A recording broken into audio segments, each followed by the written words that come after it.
اللهم آخرنا واغفر وأصلح لنا شأننا كله لا إله إلا أنت. أما بعد، وبالإسناد المتصل إلى نبينا رسول الله صلى الله عليه وسلم عن عبد الله محمد بن إسماعيل البخاري رضي الله عنه وأرضاه وأنزل ثوابه وفاق وأحسن بسنة وكان بحمد قال: باب من سأل وهو قائم عالما جالسا. وهو قائم من سأل سؤال جالسا عالم کی صفت، اور مطلب یہ اگر سائل کھڑا ہو مسئول تھا تو کوئی حرج کی بات نہیں. علامہ ناصر الدین بن منیر فرماتے ہیں اس سے اس بات پر تنبیہ کرنا کہ یہ صورت من احب ان يتمثل له الرجال قیاما فلیتبوأ مقعده من النار رواه ابو داؤد کی وعید میں داخل نہیں ہے. شرط یہ ہے کہ اعجاب کا خطرہ نہ. میں کہتا ہوں محدثین کرام میں سے بعض قابل کا معمول تھا، وہ بیٹھے ہوتے کلام کا کھڑے کھڑے سوال کرتے رہتے. امام بخاری نے اس کی اصل پیش کی ہے. خطیب بغدادی نے نقل کیا ہے یحییٰ القطان عصر کے بعد اپنی مسجد کے منارے سے ٹیک لگا کر بیٹھ جاتے. امام احمد بن حنبل، علی بن مدینی، یحییٰ بن معین وغیرہ، حامد بن علی، فلاس وغیرہ کھڑے کھڑے سوال کرتے رہتے اور وہ کسی کو بیٹھنے کو بھی نہیں فرماتے تھے اور نہ کوئی بیٹھ ان کے عظمت کی وجہ سے بیٹھتا تھا. امام بخاری نے بتا دیا ایسا کرنا جائز ہے.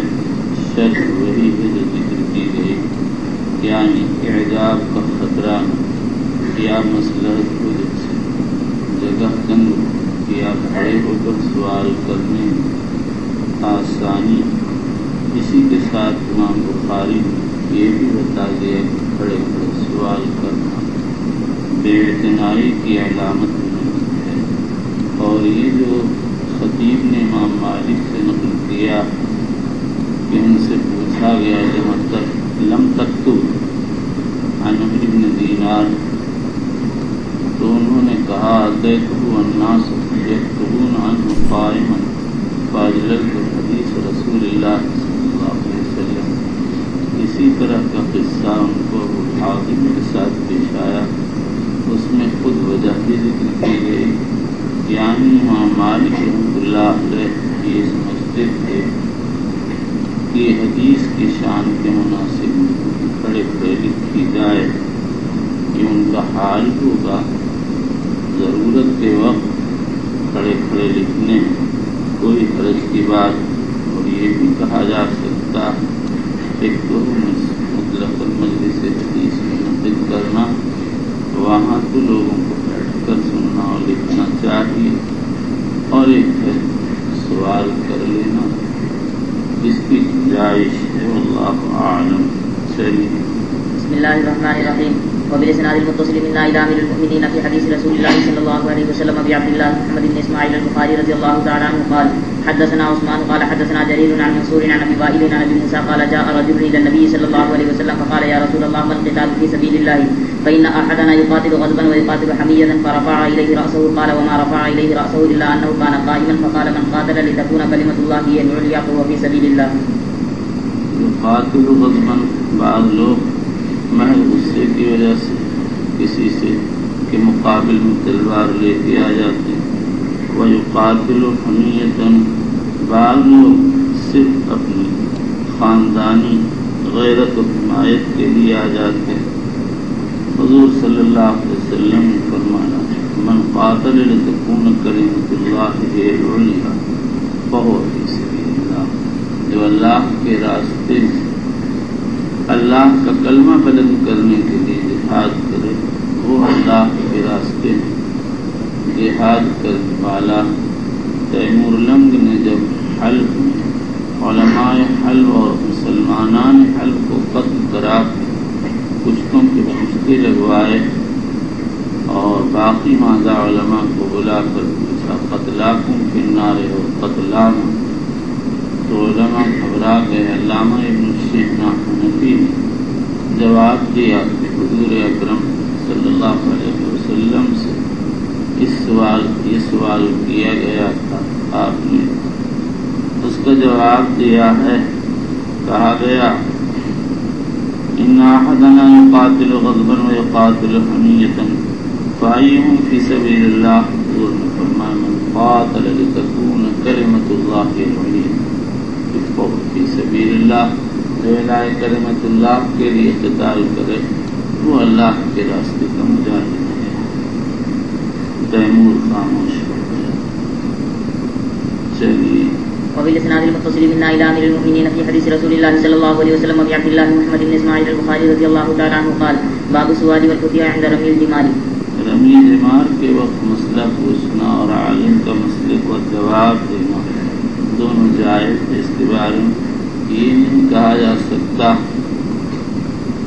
کہ یہ تو رمی کرنے والوں کی تنگی کا سبب ہے، یا یہ نہیں سوچا جا سکتا کہ اس طرح سوال کرنے میں اس عالم کو عبادت سے مشغول کرنا، اس لیے اس علم کا جواب دینا ایک طاعت کی ہے، اور رمی اور سعی کی طاعت کی غرض سے ہوتے ہیں۔ حضرت عائشہ سے موقوفاً و مرفوعاً منقول ہے انما جعل رمی الجمار والسعی بین الصفا والمروہ لاقامت ذکر اللہ تعالی، تو یہ انتقال من طاعت الى طاعت ہے۔ اس کے بعد یہ سمجھیے کہ امام بخاری نے جو روایت ذکر کی ہے اس میں رأیت النبی صلی اللہ علیہ وسلم عند الجمرہ، رمی جمار کا ذکر نہیں ہے، تو مصنف نے ترجمہ عند الجمرہ کے عموم سے کیا، اس لیے کہ وہ رمی کی حالت اور غیر رمی کی حالت دونوں کو شامل، اور امام بخاری عموم سے استدلال کے قائل ہیں۔ یہاں مصنف نے یہ مسئلہ علم کی مناسبت سے ذکر کیا اور اسی نوع کا ترجمہ کتاب الحج میں حج کی مناسبت سے ذکر فرمایا۔ چلیے وبه قال حدثنا ابو نعيم قال حدثنا عبد العزيز بن ابي سلمة عن ابو نعيم چلیے ابي سلمة عن الزهري عن عيسى بن طلحة عن عبد الله نبی کہاں ہے حدثنا عبد العزيز بن ابي سلمة، چلیے عن الزهري عن عيسى بن طلحة عن عبد الله بن عمرو رضي الله تعالى عنه قال رأيت النبي صلى الله عليه وسلم عند الجمرة وهو يسأل فقال رجل يا رسول الله نحرت قبل أن أرمي فقال إني ولا حرج، قال آخر يا رسول الله حلقت قبل أن أنحر، قال انحر ولا حرج، قال فما سئل عن شيء قدم ولا أخر إلا قال افعل ولا حرج۔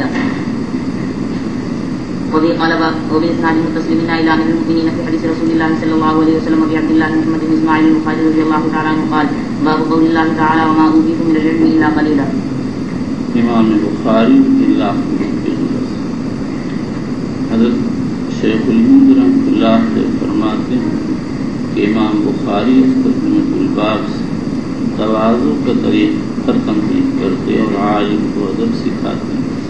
کوئی بڑا سے بڑا عالم کیوں نہ اس سے اوپر دوسرا عالم ہوتا ہے، اور ساری مخلوق کا علم قلیل، تو پھر ایک عالم کے علم کی کیا حیثیت ہے اور پھر تکبر کی کیا گنجائش۔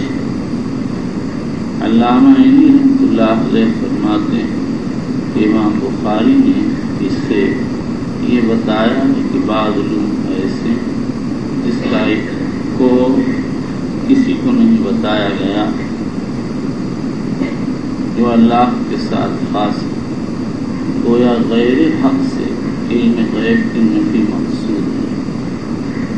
اگر اس ترجمے کی یہی غرض کو عینی نے بیان کی ہے پھر تو اس ترجمہ اور ترجمہ وما يستحق للعالم اذا سئل الناس عالم فيكل العلم الى الله میں فرق ظاہر، لیکن اگر شیخ الہند رحمۃ اللہ علیہ کی بیان کردہ غرض لی جائے تو سوال یہ ہے کہ کیا شیخ الہند کی رائے تو یہ کہ دونوں کا ایک ہی باب سے تعلق، اور یہ بھی کہا جا سکتا ہے کہ امام بخاری نے دو باتیں الگ الگ بیان کی۔ پہلی جگہ سے بیان کیا اس سوال وجہ سے عالم، تو باوجود کہ مسئول بڑا عالم و حافظ اپنے کو احفظ و عالم نہ کرنا چاہیے، اللہ عالم کرنا چاہیے۔ اور یہاں امام بخاری کی تعالیٰ تاریخ تواضع پر تنبیہ کی اور اس کی علت کی طرف اشارہ کیا کہ سارے لوگوں کا علم جب قلیل تو ایک آدمی کا علم تو بہت ہی قلیل ہے، پھر تفاخر کا کیا مطلب؟ چلیے۔ وبه قال حدثنا قيس بن حفص قال حدثنا عبد الواحد قال حدثنا الأعمش سليمان بن مهران عن إبراهيم عن علقمة عن عبد الله قال بين أنا أمشي مع النبي صلى الله عليه وسلم في خريب المدينة وهو يتوكل على عصيب معه فمر بنفر من اليهود فقال بعضهم لبعض سألوه عن الروح فقال بعضهم لا تسألوه لا يبيت فيه بشيء تكرهونه فقال بعضهم لنسألنه فقام رجل منهم فقال يا أبا القاسم صلى الله عليه وسلم ما الروح فسكت فقلت إنه يوحى إليه فقمت فلما انجلى عنه فقال ويسألونك عن الروح قل الروح من أمر ربي وما أوتوا من العلم إلا قليلا قال الأعمش هي كذا في قراءتنا وما أوتوا بين أنا أمشي مع النبي صلى الله عليه وسلم في خراب المدينة، خراب خاک کسرہ اور راء کی فتحہ کے ساتھ خربہ کی جمع، جیسے خربہ کی جمع جیسے خنبہ کی جمع، اور بعض نسخوں میں خریب بفتح الخاء واقع ہوا اور بفتح الخاء و کسر الراء، اس کے معنی بھی وہی ہیں۔ اور یہاں پر حاشیے کا نسخہ حرس المدینہ، یہ نسخہ یہاں غلط اس لیے کہ یہاں یہ واقع نہیں ہوا، بلکہ یہ تو کتاب تفسیر میں آیا۔ ان دونوں نسخوں میں سے حاشیے کا نسخہ راجح معلوم ہوتا ہے اور اس کی ترجیح مسلم کے لفظ سے ہوتی ہے، اس میں فی نخل، لیکن یہ کہا جا سکتا وہاں کھجور کے درختان ہوں گے، کھنڈرات بھی ہوں گے، کچھ اس سے کھیتی بھی ہوتی ہوگی۔ اس حدیث میں یہ تصریح ہے کہ مدینے کا قصہ امام احمد ترمذی وغیرہ نے ابن عباس سے نقل کیا ہے کہ یہ مکے کا قصہ مشرکین مکہ نے یہود مدینہ سے کہا آپ لوگ میں کوئی ایسا سوال دے دیں جو ہم ان سے پوچھیں، تو انہوں نے کہا تم روح کے متعلق سوال کرو۔ امام بیہقی رحمۃ اللہ علیہ اختلاف تو ذکر کر دیا لیکن کوئی ترجیح نہیں دی۔ حافظ ابن کثیر کی رائے یہ ہے کہ یہ مکے کا قصہ اس لیے کہ سورت مکیۃ النزول ہے۔ حافظ ابن قیم رحمۃ اللہ علیہ کی رائے کہ یہ مدینے کا قصہ اگر مکے میں آیت نازل ہو چکی ہوتی تو جب یہودیوں نے سوال کیا تھا تو حضور صلی اللہ تعالی علیہ وآلہ وسلم جواب دے دیتے، حالانکہ آپ نے کوئی جواب نہیں دیا۔ ہو سکتا ہے یہ قصہ دونوں جگہ پیش آیا اور مدینے میں حضور صلی اللہ علیہ وسلم نے اس لیے سکوت کیا کہ آپ مزید بیان کے منتظر ہوں گے۔ پھر یا تو یہی آیت نازل ہو گئی اس صورت میں آیت متعدد النزول ہوگی، اور یا جبریل امین نے آ کر یہ کہہ دیا وہی آیت پڑھ دو۔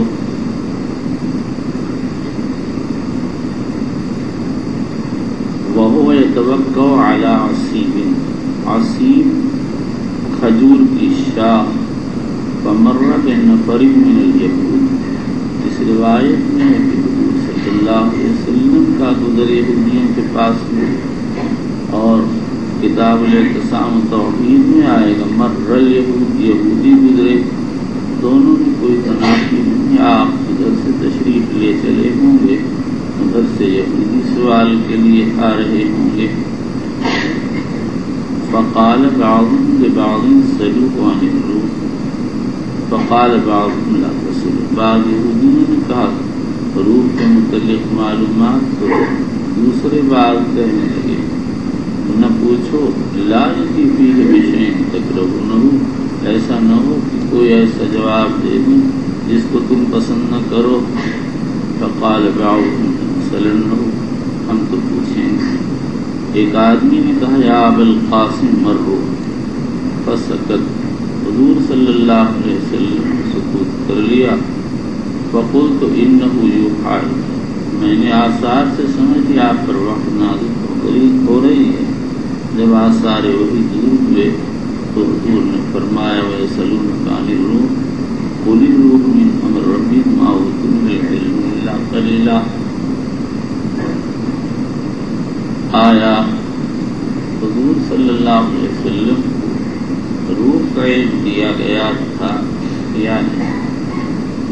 امام مالک رحمۃ اللہ علیہ کی رائے کہ آپ کو روح کا علم نہیں دیا گیا.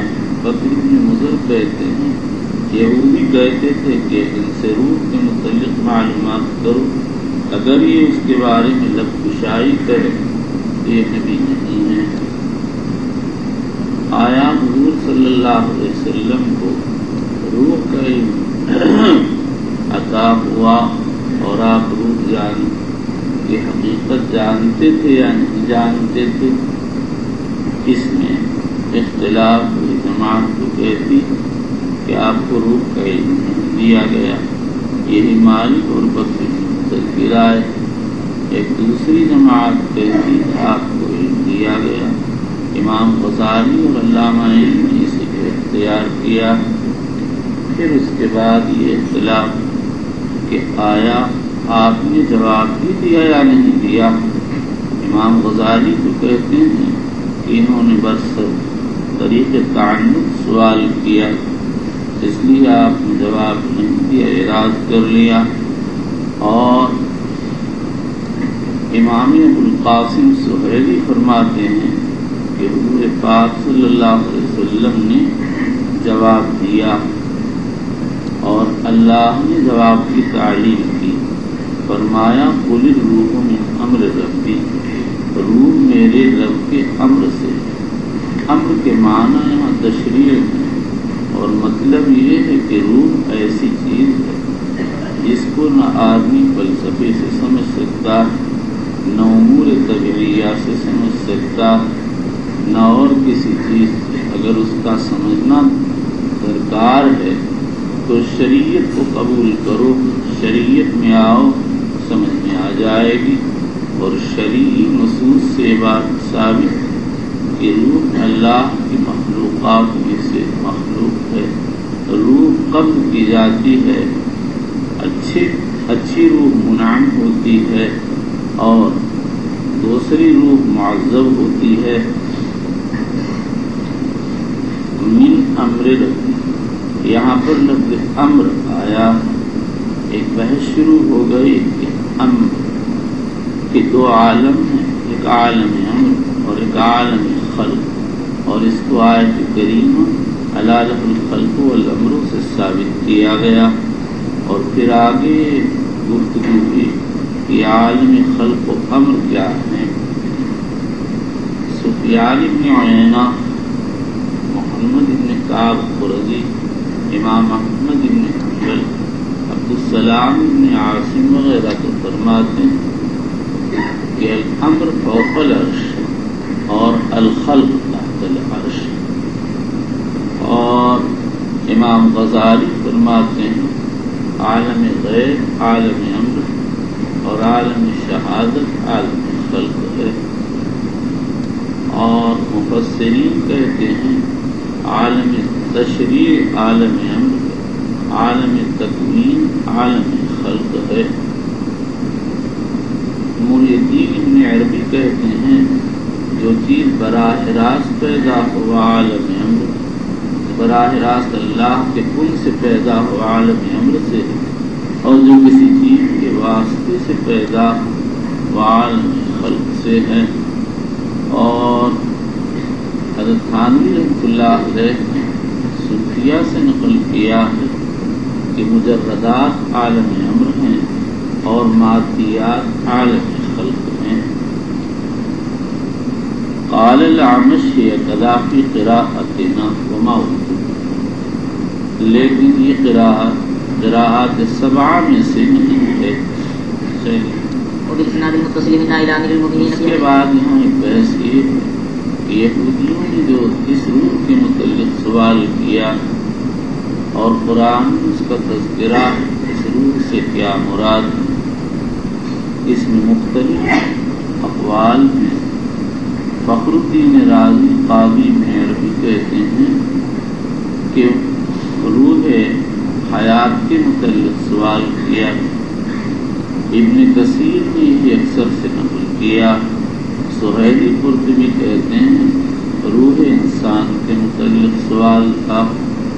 بعض کہتے ہیں کہ اس سے مراد جبریل ہے، بعض کہتے ہیں قرآن ہے، بعض کہتے ہیں فرشتہ ہے جو ساری مخلوق کے برابر، بعض کہتے ہیں فرشتوں کی قسم ہے جو انسان کی شکل پر ہے، بعض کہتے ہیں فرشتوں کی ایک قسم ہے جو اس کو عام فرشتے نہیں دیکھتے اور وہ عام فرشتوں کو دیکھتے ہیں.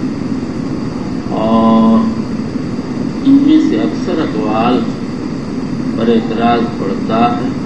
یہودی نہ جبریل سے ناواقف تھے، نہ ملائکہ سے، نہ قرآن سے.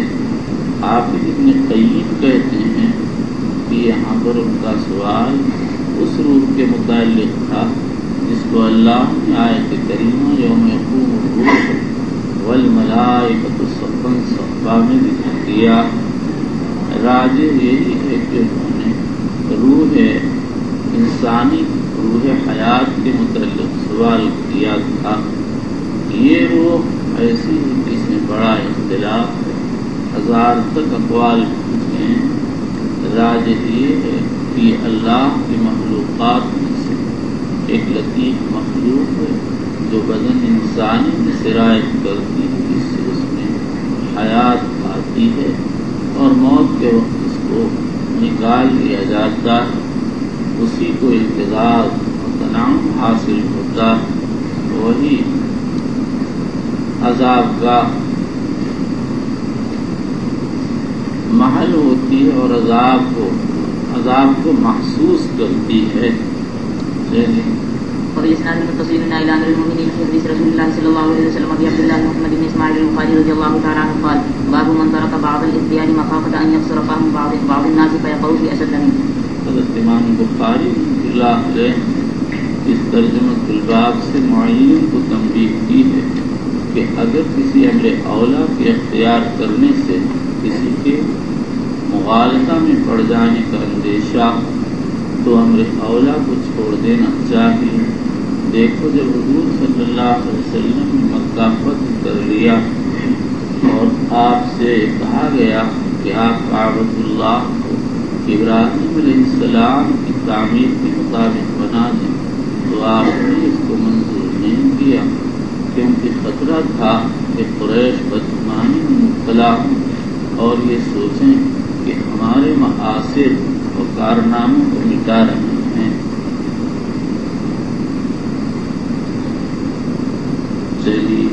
وبه قال حدثنا عبيد الله بن موسى عن اسرائيل عن ابي اسحاق عن الاسود قال لي ابن الزبير كانت عائشة تسر اليك كثيرا. كانت عائشة تسر اليك كثيرا. حضرت گنگوئی کو فرماتے ہیں اس کی وجہ یہ کہ اسود ابن زبیر سے زیادہ سمجھدار تھے، لیکن اس سے زیادہ اقرب وجہ یہ معلوم ہوتی ہے کہ اسود عائشہ کی خدمت میں بنسبت ابن زبیر سے زیادہ آمد رکھتے تھے، یعنی الزم.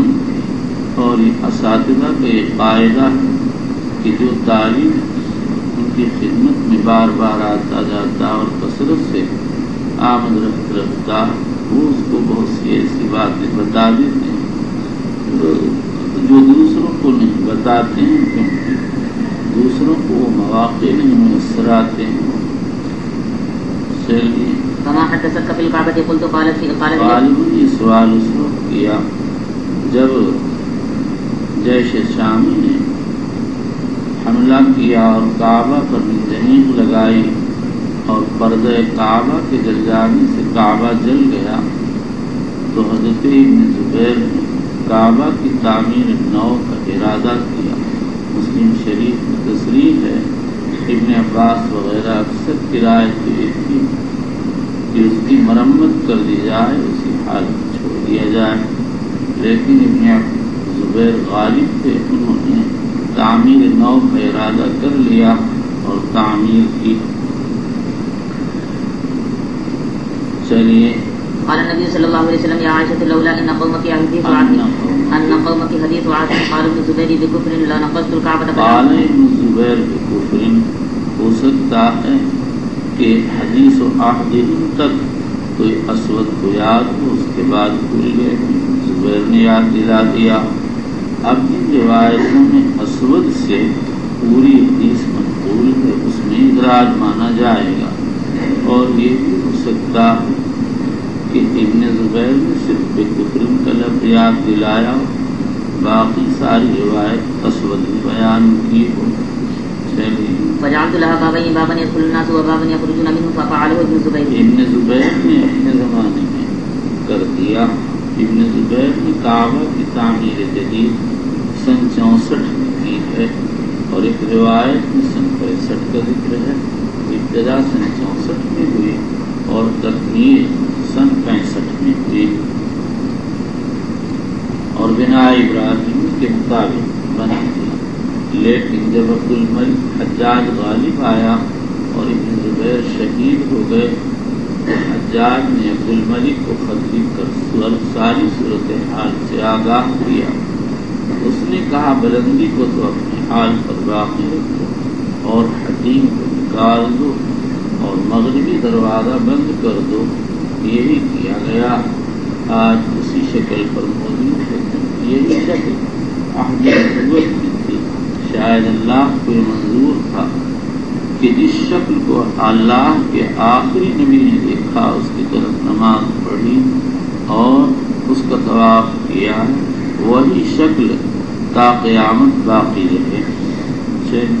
وبالاسناد المتصل من الى امير المؤمنين في حديث رسول الله صلى الله عليه وسلم ابي عبد الله محمد بن اسماعيل البخاري رضي الله تعالى عنه قال باب من خص بالعلم قوما دون قوم كراهية لا يفهمون۔ حضرت امام بخاری رضی اللہ تعالی عنہ نے جب یہ بیان فرمایا کہ بعض اعمال اختیاریہ لوگوں کے مغالطہ میں پڑھنے کی وجہ سے چھوڑ دینا چاہیے، تو اب اس ترجمہ الباب سے بتاتے ہیں کہ فہیم طلباء کو اگر مقدم کیا جائے اور ان کو خاص طور سے حدیث سنائی جائے بخلاف عام طلباء کے، ان کو الگ رکھا جائے، اس لیے کہ خطرہ وہ کہیں بات نہ سمجھیں کہ کوئی حرج کی بات نہیں ہے۔ محدثین کرام میں یہ اختلاف تھا کہ آیا سب طلباء کو حدیث برابر سنائی جائے یا فہیم طلباء کو سنائی جائے اور اغبیاء کو پیچھے کر دیا جائے، ہٹا دیا جائے۔ بعض تو اول کے قائل تھے اور وہ سب میں مساوات کرتے تھے، اور بعض کی رائے تھی کہ جو فہیم طلباء ان کو موقع دیا جائے، اغبیاء کے لیے وہ مجلس نہ ہونی چاہیے۔ یہی امام بخاری نے اس ترجمہ الباب سے ثابت کیا ہے، اس لیے کہ غبی آدمی اپنی بدفہمی کی وجہ سے بات نہیں سمجھے گا اور کچھ کے کچھ معنی سمجھ جائے گا۔ یہاں دونا غیر کے معنی میں استعمال ہوا۔ بعض لوگوں نے یہ سمجھ لیا کہ امام بخاری رضی اللہ تعالیٰ اس ترجمہ الباب سے یہ بیان کرنا چاہتے ہیں کہ شریف اور وزیر میں فرق کیا جائے، لیکن یہ مطلب بعید ہے۔ علم کے اندر خاندانی شرافت وغیرہ کا کوئی لحاظ نہیں، ہاں ذہانت اور غباوت کا ضرور لحاظ ہے۔ ہمیشہ ذہین طلباء آگے رکھے جاتے ہیں۔ حافظ ابن حجر جب حافظ عراقی کی مجلس میں آتے تزحزح لہو لوگ ان کے لیے جگہ کر دیتے تھے، اور حافظ ذہبی رحمۃ اللہ علیہ وغیرہ کی مجلس میں ذہین طلباء کے لیے الگ جگہ ہوتی تھی، ان کو مستقل آگے بیٹھایا جاتا تھا۔ آپ لوگ اگر ہوتے تو شاید اونچی کرسیوں پر بٹھائے جاتے، کہ کیوں؟ تاکہ آواز نہ پہنچے، کرسی لگا دی جاتی۔ یہ جو نئی عمارت بن رہی ہے وہاں پر، یہ دیکھو نئی عمارت میں آپ لوگ بیٹھی، ابھی یہاں کچھ دیر بات ہو رہی، پھر دیکھا جائے گا۔ جتنا بھی افسوس کریں آپ اپنے حال پر کریں، حقیقت یہ ہے انسان اپنے کو خود ضائع کرتا ہے۔ آدمی کوشش کرے اور کچھ نہ آئے، یہ ہو نہیں سکتا۔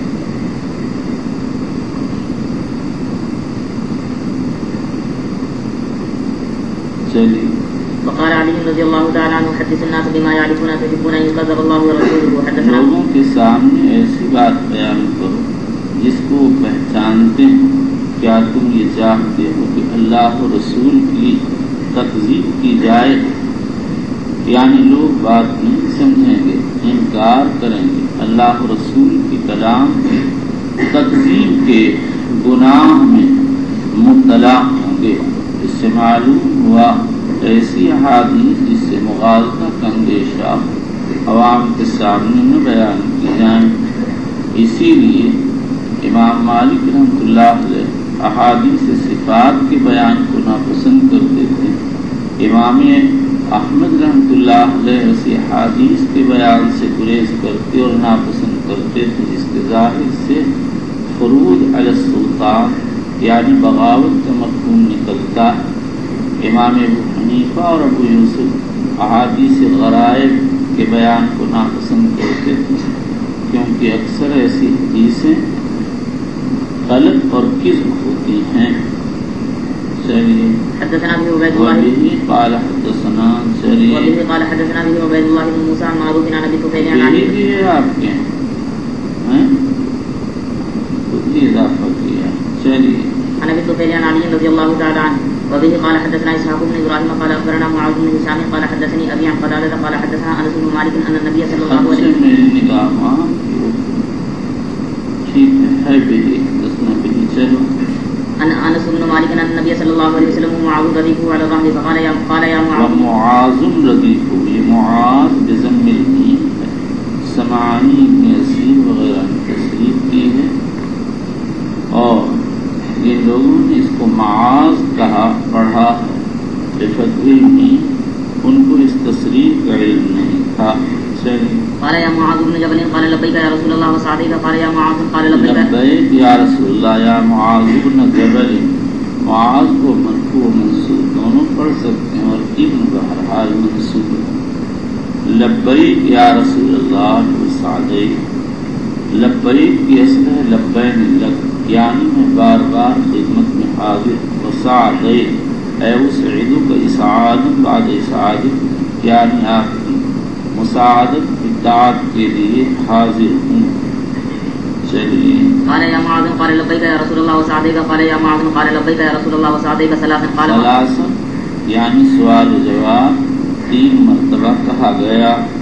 حضور صلی اللہ علیہ وسلم نے 3 بار خطاب اس لیے کیا تاکہ معاذ رضی اللہ تعالیٰ عنہ اپنے فکر و فہم کے ساتھ پوری طرح متوجہ ہو جائیں۔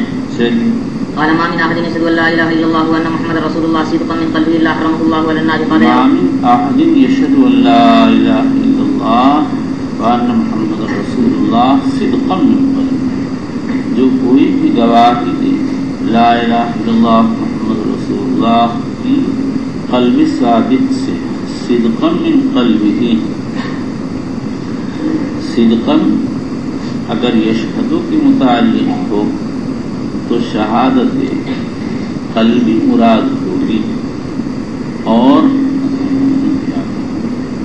من قلبہ اگر یشہدو کے متعلق ہو تو شہادت قلبی مراد ہوگی، اور اگر صدقاً کے متعلق ہو تو شہادت لسانی مراد ہوگی۔ لفظ صدق عام طور سے قول کے لیے استعمال ہوتا اور اس سے مراد مطابقت الکلام للواقع ہوتا ہے، لیکن گاہی لفظ صدق افعال کے لیے استعمال ہوتا ہے۔ ایسی صورت میں معنی تحری اخلاق المرضیہ ہوتے ہیں۔ کہتے ہیں فلاں کام کا سچا، یعنی وہ اچھے اخلاق پر عمل کرتا ہے۔ چلیے قال یا رسول اللہ فلا اخبر الا حرمہ اللہ علی النار، مگر اللہ اس کو نار پر حرام کر دیں گے۔ یہ حدیث مرجئہ کی تائید کرتی ہے، خوارج معتزلہ اس کو رد کرتے ہیں۔ اہل سنت والجماعت کی طرف سے مختلف جوابات دیے گئے ہیں۔ بعض کہتے ہیں جیسے ابن شہاب زہری وغیرہ کی ابتدا کی حدیث جب تک فرائض نازل نہیں ہوئے، لیکن ابو ہریرہ سن 7 میں آئے اور انہوں نے اسی مضمون کی حدیث نقل کی، رواہ مسلم، اور اس وقت تک عام فرائض کا نزول ہو چکا تھا۔ نمبر 2، بعض علماء فرماتے ہیں اس حدیث میں اس کلمہ کی تاثیر کی گئی، اور یہ قاعدہ ہے کسی چیز کا اثر اسی وقت ظاہر ہوتا ہے جبکہ شرائط موجود ہوں، موانع مرتفع ہوں۔ کلمہ اپنا اثر جب دکھائے گا جب شرائط ہوں یعنی اعمال صالحہ، اور موانع مرتفع ہوں یعنی معاصی۔ لہذا اگر کسی نے کلمہ پڑھ لیا اور شرائط نہیں یا موانع موجود ہیں تو کلمہ اس وقت اثر نہیں دکھائے گا۔ ہاں اگر موانع مرتفع ہو گئے یا تو اللہ کے معاف کر دینے سے یا عذاب پا جانے سے، تو اس کے بعد پھر یہ کلمہ اپنا اثر دکھائے گا۔ اور بعض کہتے ہیں نار سے وہ طبقہ مراد جو کافروں کے لیے تیار ہوا، اور بعض کہتے ہیں یہاں تحریم سے تحریم الخلود مراد ہے۔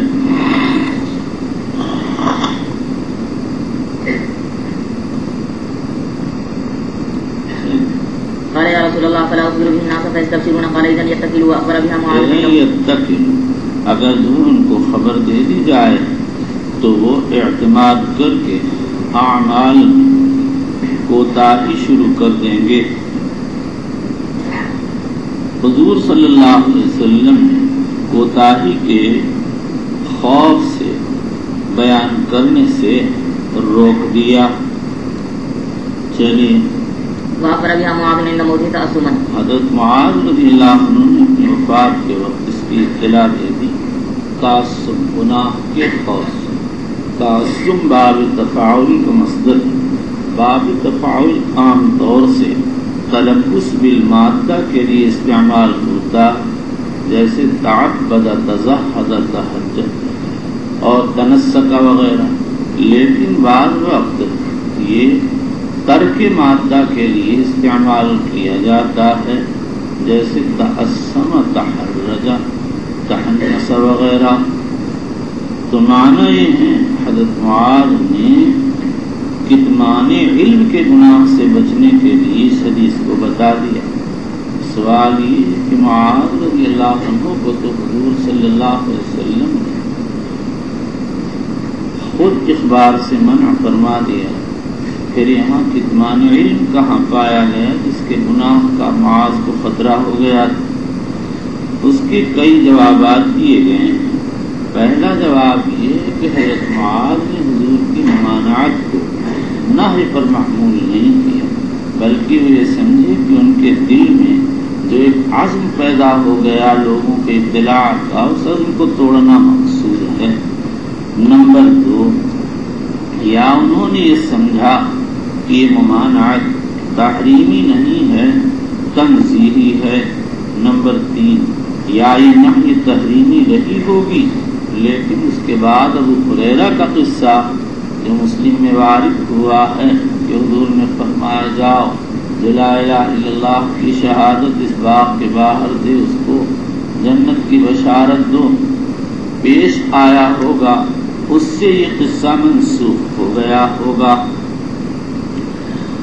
اور نمبر 4، یا یہ کہا جائے کہ ممانعت علی وجہ العموم بیان کرنے کی تھی، مخصوص لوگوں میں بیان کرنے کی ممانعت نہیں تھی۔ اس پر اشکال یہ ہے کہ مسند احمد میں یہ ہے کہ حضرت معاذ نے فرمایا جو لوگ موجود ہیں ان کو بلا لو۔ اس کا جواب یہ دیا جاتا ہے کہ وہاں خواص موجود ہوں گے، لیکن یہ ضروری نہیں کہ سب خواص ہی ہوں۔ نمبر 5، بعض علماء فرماتے ہیں کہ اصل میں ابتدا میں ممانعت کی تھی تاکہ لوگوں کو اتقال نہ پیدا ہو، اور جب طبیعتیں عمل کی خوگر ہو گئیں تو اس کے بعد اتقال کا اندیشہ نہیں رہا۔ وبه قال حدثنا مسدد قال حدثنا معتمر قال سمعت ابي قال سمعت انس قال ذكر لي ان النبي صلى الله عليه وسلم قال لمعاذ من لقي الله لا يشرك به شيئا دخل الجنه قال الا ابشر به الناس قال لا اني اخاف ان يتكلوا وبالاسناد المتصل منا الى امير المؤمنين في حديث رسول الله صلى الله عليه وسلم ابي عبد الله محمد بن اسماعيل البخاري رضي الله تعالى عنه قال باب الحياء في العلم۔ حضرت امام ابن بطال اور عام علماء کرمانی، حافظ ابن حجر، زکریا وغیرہ فرماتے ہیں کہ امام بخاری اس ترجمۃ الباب سے بتانا چاہتے ہیں جو حیا علم سے مانع ہو وہ مضمون ہے، اسی لیے مصنف نے معن فرمایا وقال مجاہد لا يتعلم العلم مستحيا ولا مستكبر، وقالت عائشہ نعم النساء نساء الانصار لم يمنعهن الحياء ان يتفقهن في الدين۔ البتہ اگر حیا کا مبنی اجلال اکابر ہو، جیسے ام سلمہ نے حیا کی وجہ سے حضور کے احترام میں منہ ڈھانک لیا تو یہ حیا محمود ہے۔ ایک مرتبہ حضور صلی اللہ علیہ وسلم کی مجلس میں شخص کو پیاس لگی، پانی لایا گیا تو صحابی نے حضور سے چھپ کر پانی پیا اور کہنے لگا تو عورت ہے جو اس طرح چھپ کر پی رہا ہے۔ حضور صلی اللہ علیہ وسلم نے فرمایا اگر اللہ نے تیرے اندر سے حیا نکال لی ہے تو اس کا کیا علاج؟ حضرت شیخ الہند رحمۃ اللہ علیہ فرماتے ہیں کہ امام بخاری رضی اللہ عنہ کا اصل مقصد یہ بتانا ہے کہ طالب علم کو بے حیا نہ ہونا چاہیے، علم میں حیا اختیار کرنا چاہیے۔ دیکھو ام سلمہ رضی اللہ عنہا نے اپنے چہرے کو سوال کے حیا کی بات پر مشتمل ہونے کی وجہ سے ڈھانک لیا تھا، لیکن بھائی راجح قول وہی معلوم ہوتا ہے جو عام شعراء اختیار کیا ہے۔ لا يتعلم العلم مستحي ولا مستكبر، اس کو امام دارقطنی نے روایت کیا۔ وقالت عائشہ نعم النساء، یہ اثر مسلم رحمۃ اللہ علیہ نے روایت فرمایا۔ چلیے وبه قال حدثنا محمد بن سلام قال اخبرنا ابو معاويه قال حدثنا هشام عن ابي عن زينب بنت ام سلمة عن ام سلمة قالت جاءت ام سليم الى رسول الله صلى الله عليه وسلم فقالت يا رسول الله صلى الله عليه وسلم۔ ام سلیم حضرت انس کی والدہ، ان کا نام رمیسہ ہے، وقیل حنیفہ وقیل رمیسہ۔ چلیے فقالت يا رسول الله ان الله لا يستحي من الحق فهل على المرأة من غسل اذا احتلمت؟ فقال النبي صلى الله عليه وسلم کیا عورت پر غسل ہے اگر اس کو احتلام ہو جائے؟ فقال النبي صلی اللہ علیہ وسلم اذا رات، ہاں پانی نظر آنے پر اس پر غسل۔ اس سے معلوم ہوا کہ عورت کو احتلام ہوتا ہے، لیکن عام طور سے عورتوں میں احتلام نہیں پایا جاتا، اس لیے بعض لوگوں نے اس کا انکار ہی کر دیا۔ امام نخعی سے انکار منقول، نووی کہتے ہیں کہ ان سے ثابت نہیں، لیکن ابن ابی شیبہ نے بسند حسن ان سے روایت کیا۔ آیا چلیے